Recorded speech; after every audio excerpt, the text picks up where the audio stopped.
Hello, welcome to the Is It Just Me podcast. I am your host, Dr. Angie Inge. This podcast will entail truthful, transparent conversation about everyday life and the lessons learned. This podcast is for everyone, from teenagers to the elderly. Although some topics may be rated R, every topic is based on living life and learning life lessons. Today's discussion, we're going to talk about parenting. And before I get into parenting, I always like to state this disclaimer that I am not an expert, and everything that's discussed is the independent opinion and reality of myself. The one thing in life that there is no real schooling for is becoming a parent. And being a parent is one of the hardest jobs that no one had to go to school for or learn how to be.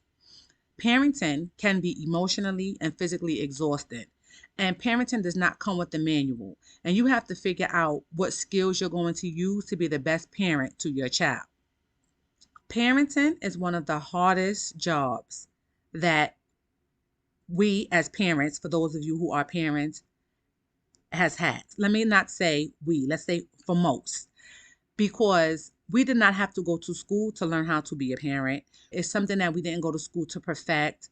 It's something that you're taught. Basically, the majority of the things that you're taught while parenting is trial and error. Every child is different, and there's no two children that are the same. Parenting can definitely be emotionally and physically exhausting, depending on your situation, your child.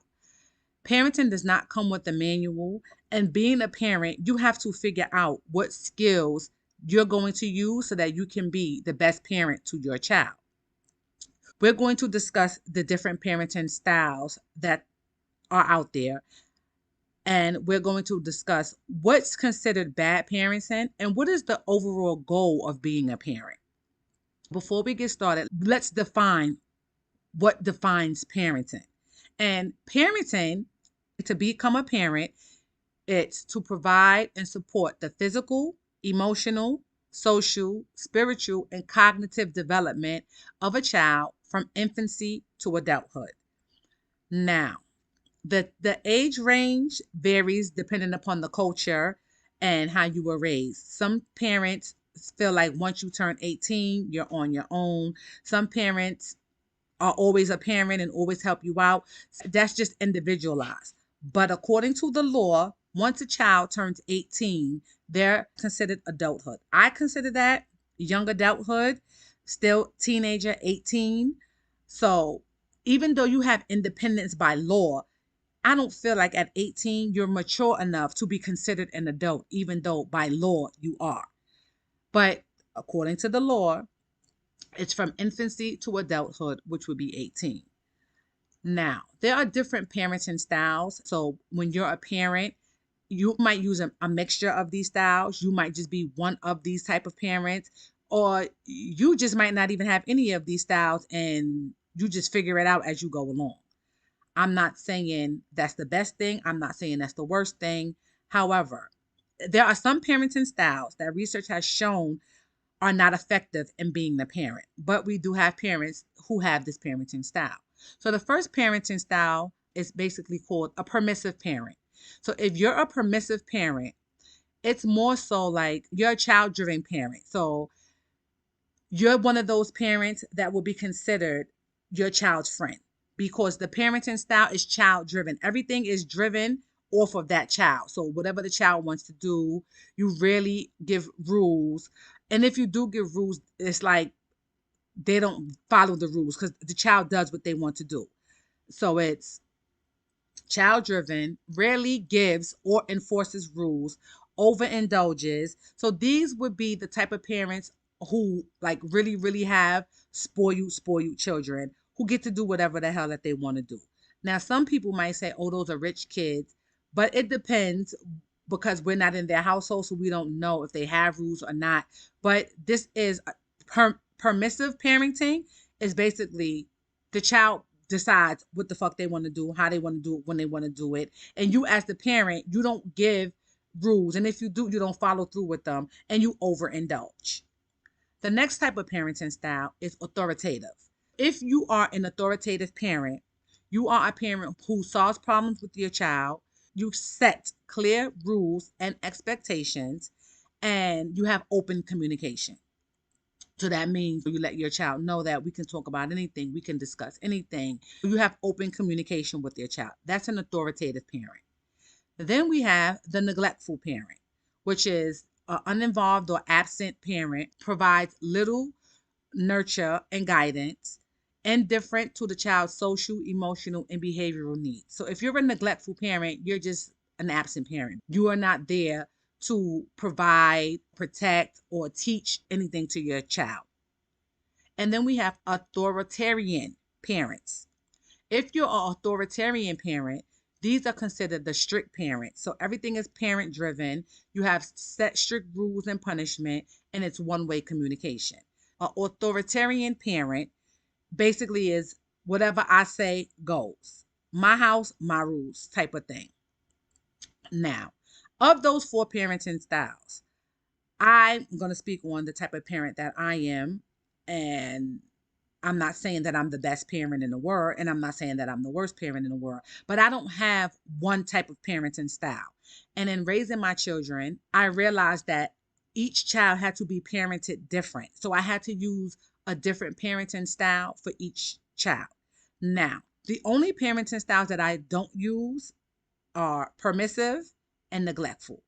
So I'm a mixture between an authoritative and an authoritarian parent. I'm a mixture. I use both. And that's because each child had to be parented different. And I feel like if you're a permissive parent, you're not setting any boundaries for the kids. So therefore, you're not teaching them accountability. So you're basically setting them up to fail. If everything basically is derived around what that child wants to do, that's not realistic, because as they get older, the world doesn't revolve around them, and they're going to have to follow some set of rules somewhere. Unless you're like crazy wealthy and want to do what the fuck you want to do. But even wealthy people have to follow some type of rules. So I feel a permissive parent is an effective parenting, because you're setting your child up for failure in the long run. Again, this is all just my opinion, and no, I am not an expert. So with me being an authoritative and an authoritarian parent, I have a mixture parenting style. I had to learn to parent according to the child, as opposed to just having one parenting style for all kids, because each child is different. I have one child that I never had to spank. I tell him what it is. I yell at him. I get after him. He gets it. He's one of those kids that he's going to learn from the mistake of his siblings. But then I had another child who I really had to give strict rules and guidance and punish and do things like that. So it all depends on the child. So that's why I have a mixture of the authoritative and the authoritarian style. Parenting does not come with a manual, and it's not something that you go to school to study to become, as I said in the beginning. So when you're a parent, you have to figure out the type of parent that you want to be for your child, depending on the goals of a parent that you set, because everybody's parenting goals are not the same. When you're a parent, the main goal should be to make sure that you're a parent who is providing care, consistency, choice, and consequences. And I say that because if you're that type of parent and you're providing those things to your child, they're going to grow up to understand that for every action, there's a reaction and there's consequences for their action. If you're a parent who's just laid back and is permissive and letting the kid figure things out and do what they want to do, sometimes, you still might have a kid that knows that there's consequences for their actions, but it's basically they're going to have it hard because you're setting them up for failure, having them thinking that everything is the way that they want it to be.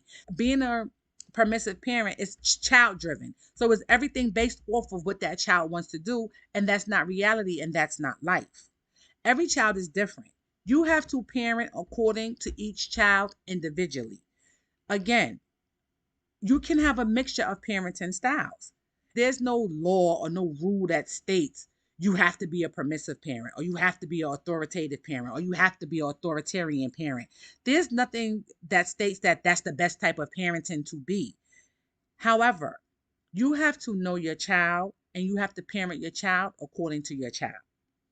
Of course, growing up, you know, Everything is trial and error. And sometimes we mimic or we learn from our parents. And our parents didn't always do everything right. Let's be clear.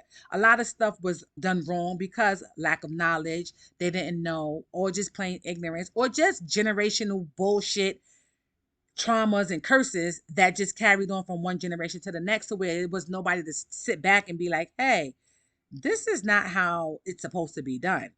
So once you have the knowledge and you're aware that something is not effective, you can be that person to change it. And that goes with parenting as well.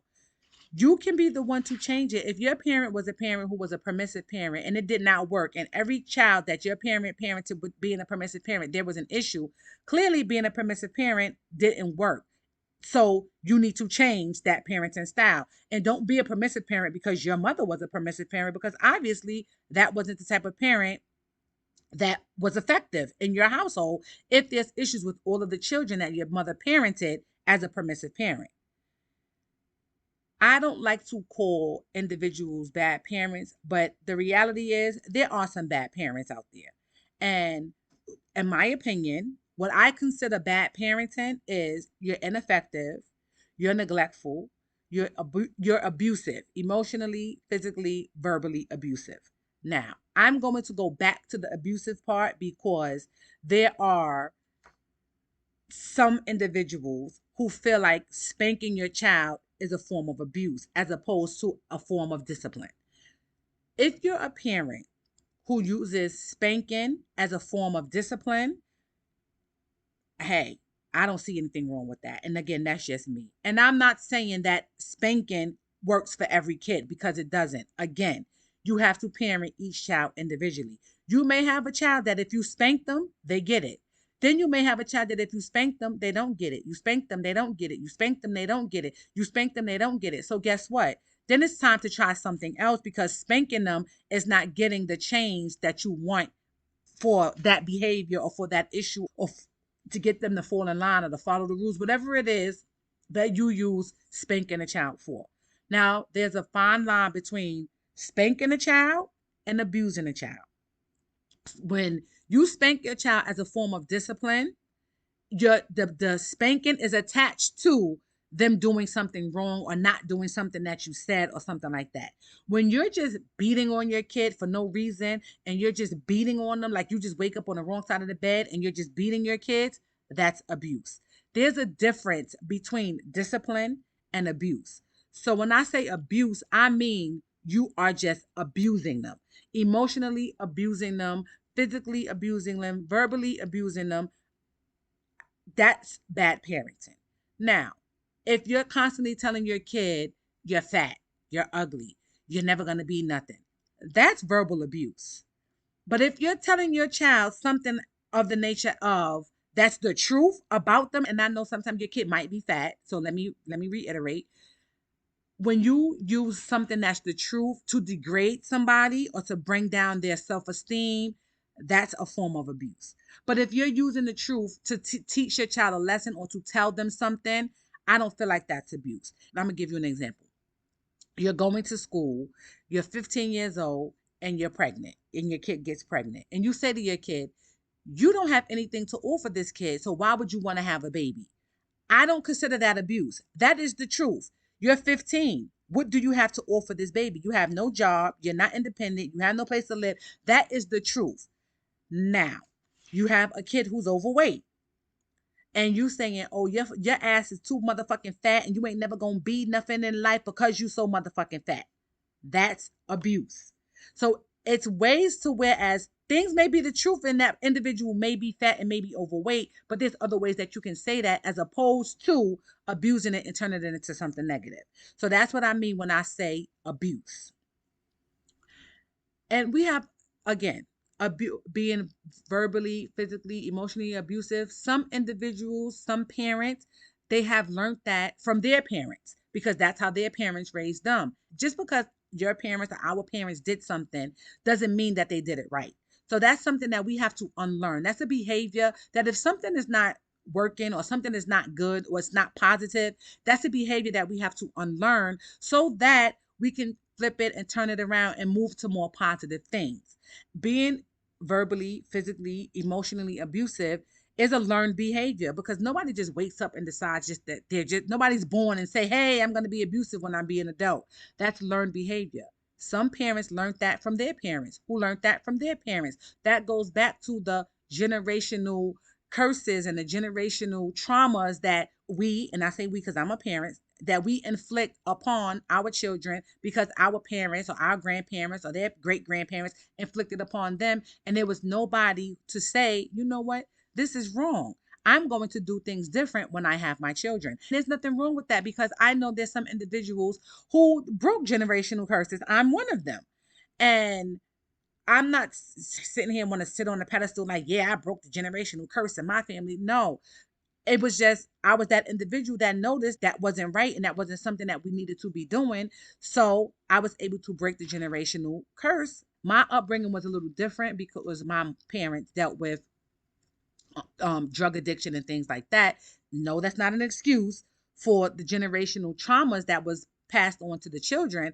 But I'm just saying, when you are the individual to break a generational cycle, you have to be that individual that sits back and reflects and realizes that is wrong. That's not something that you want your kids to feel. That's like with men who didn't have their father in their lives.